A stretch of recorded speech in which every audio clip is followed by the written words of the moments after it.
everyone. So today I nak ajak korang, I mean teman I pergi buat manicure pedicure at Galaxy Ampang Mall.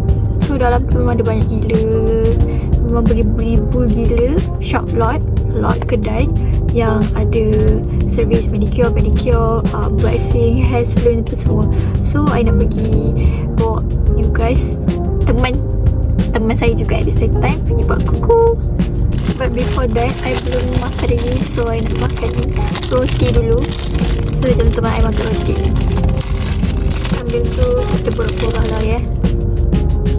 Sedap, lembut gila roti dia. Actually this was my second time keluar seorang-seorang. Kita tengah belajar macam mana nak keluar seorang-seorang. But I realise that bila kita ajak orang tu akan sentiasa unavailable untuk kita. I think sometimes we have to go alone, because at the end you just only have yourself. Actually I don't have many friends to go out with. Oh by the way, I baru pick up my brother. Dia baru balik daripada lawatan pergi kilang Yakult.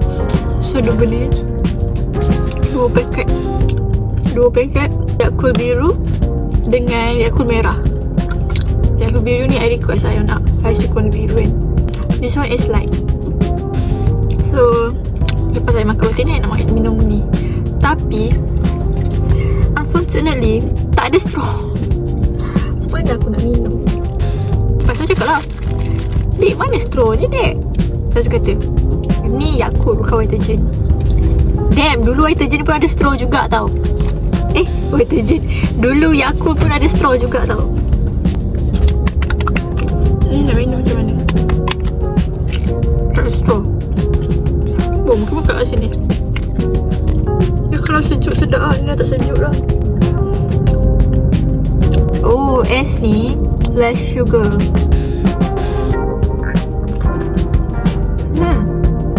Sedap. Tak manis. I rasa kan dia buat botol kecil macam ni sebab ni kan minuman probiotik kan. So dia buat kecil macam ni.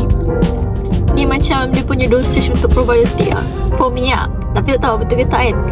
So kalau kita minum, contoh aku minum besar ni kan, probiotik, itu macam too much lah kan. Nanti kan terlebih berak pula.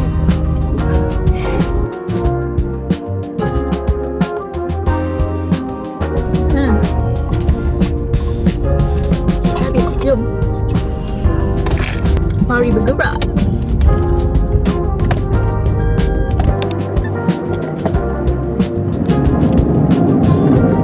Okay guys, I already arrived at Galaxy Ampang Mall, but I tak parking dekat bawah sebab takut ada ulat parking.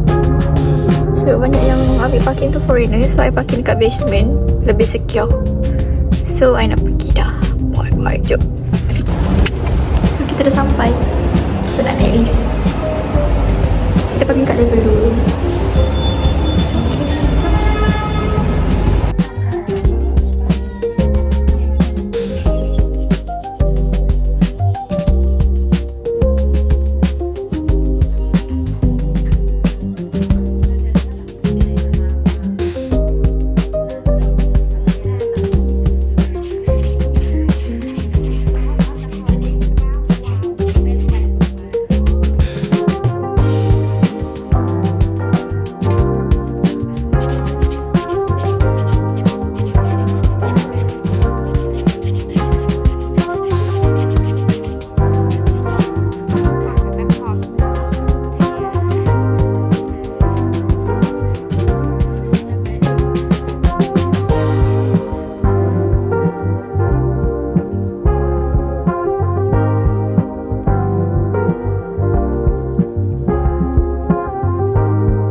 kita punya